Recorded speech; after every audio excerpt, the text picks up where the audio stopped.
à tous et bienvenue sur cette vidéo consacrée à la technologie pour les élèves de CM1 jusqu'à la classe de 5e.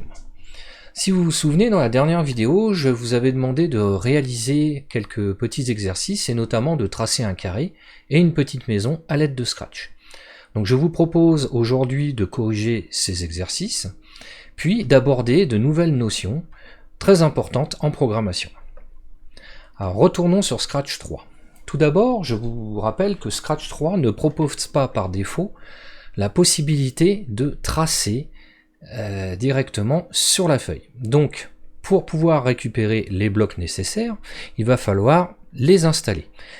Donc, on va ici sur Ajouter une extension, puis on va installer l'extension stylo.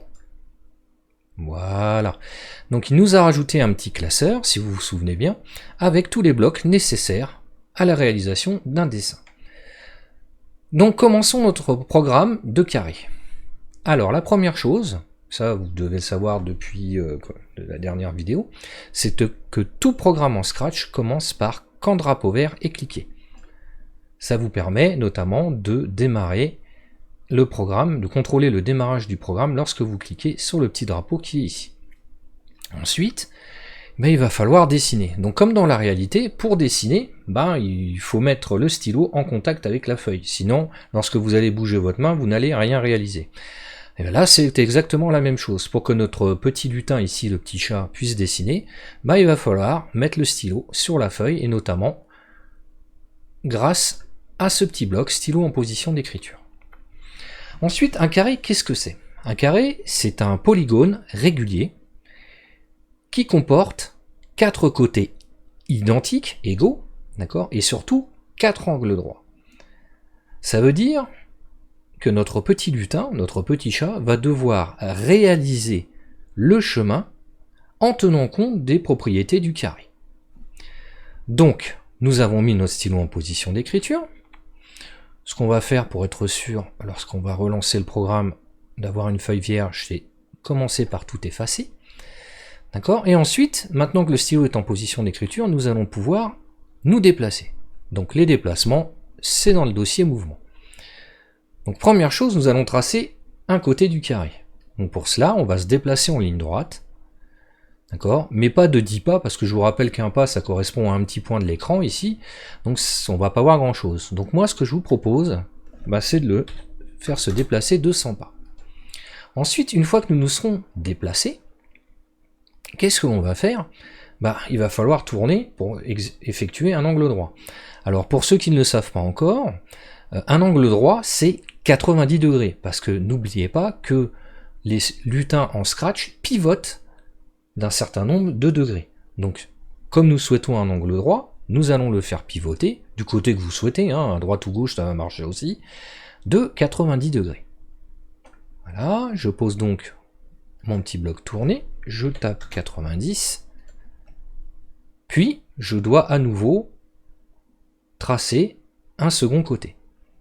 Donc je vais avancer de nouveau en ligne droite, voilà, mais attention, comme notre carré possède des côtés égaux, il va falloir que l'on avance d'un nombre de pas identique au nombre de pas que j'aurais mis ici. D'accord? Donc là, en l'occurrence, 200. Voilà. Et puis, je recommence la manœuvre. Je réavance. Enfin, je tourne, pardon, de 90 degrés. Voilà. Et puis on recommence pour le troisième et quatrième côté. Alors, comme on a envie d'optimiser notre temps de travail, on est en technologie, ou même pour les scientifiques, ils comprendront très bien ça, et nous ce qu'on va faire, on va se mettre sur le bloc qui est en haut, on va faire un clic droit, et on va faire dupliquer, toc, et ça va dupliquer tous les blocs à partir du bloc où je me situe. Et je les pose ici. Voilà. Alors là, vous avez vu, le programme s'est exécuté automatiquement, c'est un bug dans Scratch 3. Donc nous, ce qu'on va faire, c'est qu'on va réexécuter le programme. Donc on va sur le petit drapeau, clac, et on voit que j'ai bien tracé un carré.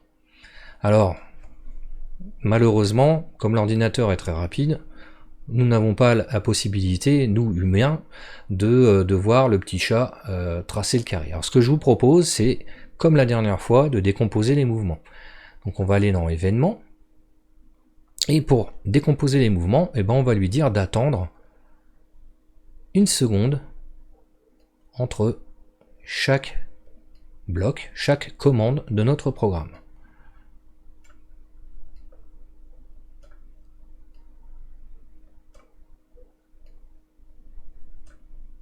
Toc, voilà.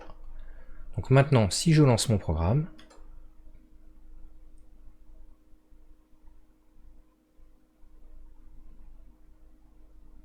et voilà, j'ai effectué mon petit carré. Alors, si on voulait vraiment être, comment dirais-je, très précis dans notre programme, ce qu'il faudrait faire en fin de programme, c'est retourner dans l'onglet stylo, n'est-ce pas, et relever le stylo pour pouvoir se déplacer et effectuer une autre figure à côté ou à un autre endroit de notre programme. Voilà, ça c'était le petit programme de carré. Donc pour la petite maison, je vous laisse réfléchir à comment faire. Hein, vous avez déjà le bas de la maison, il suffirait ici de tourner vers la gauche du petit chat avec une valeur différente de 90. D'accord, il faudrait le remonter de, je ne sais, il faudrait voir. À vous de décider ce que vous voulez faire. Ok. Maintenant, ce que je voudrais faire avec vous, c'est aborder une notion très importante, une notion de boucle. Alors les boucles, qu'est-ce que c'est? C'est tout simplement les répétitions. Là, dans notre petit programme, pour dessiner le carré, nous avons fait en fait, et vous l'aurez deviné, 4 fois la même chose.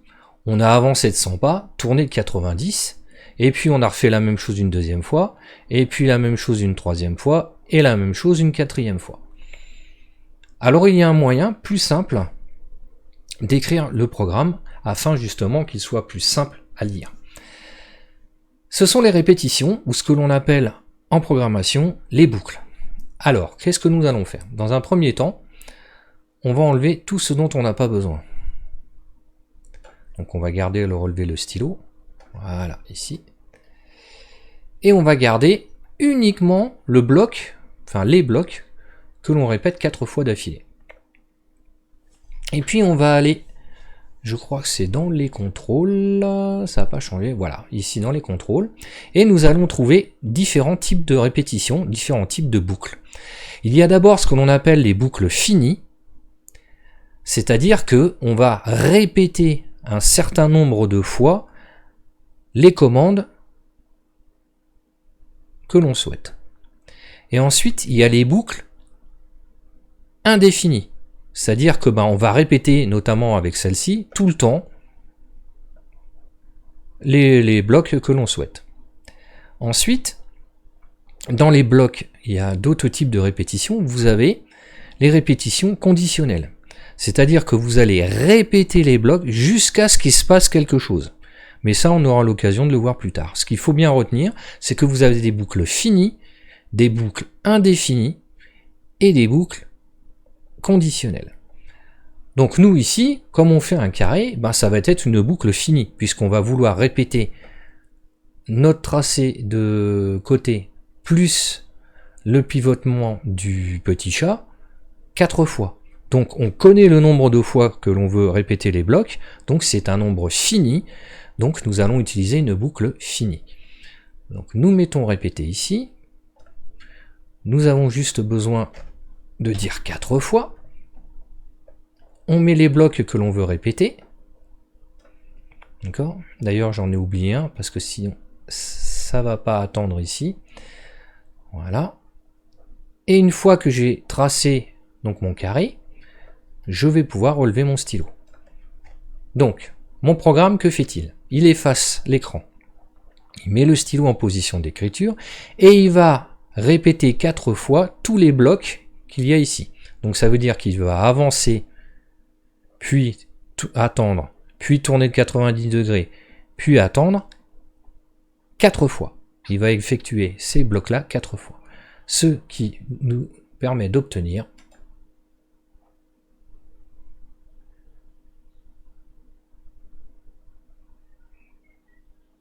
notre petit carré. C'est bien compris? Alors, là, vous avez vu comment tracer un carré. Maintenant, imaginons que nous souhaitions obtenir une autre figure, comme par exemple cet hexagone. Alors, comment faire? Un hexagone, ça a 6 côtés égaux, et c'est un polygone donc régulier. Et bien c'est tout simple. Vous voulez obtenir 6 côtés, ben, il va falloir avancer 6 fois de la même valeur en ligne droite pour pouvoir tracer les côtés. Donc bah, ça on sait faire, on l'a déjà fait 4 fois tout à l'heure, donc on passe à 6 ici et on va avancer de 100 pas. Par contre, le problème que l'on va avoir, c'est qu'il ne va plus falloir tourner de 90 degrés. L'angle situé ici, ici, ici, etc. ne va plus être le même. Donc là je vous renvoie une fois de plus à vos cours de géométrie. Dans un polygone régulier, à l'exception du triangle, la somme des angles fait 360 degrés.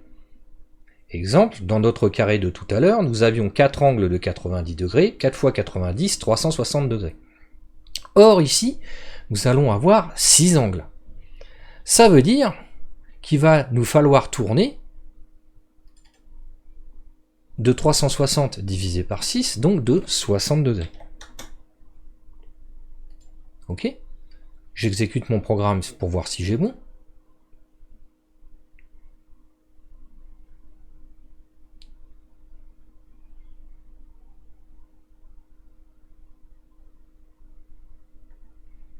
Et voilà, j'ai mon hexagone. Intéressant, non? On peut obtenir, en évitant, grâce aux répétitions, de dupliquer, là en l'occurrence 6 fois les mêmes commandes, un programme très simple, pour pouvoir tracer des figures complexes.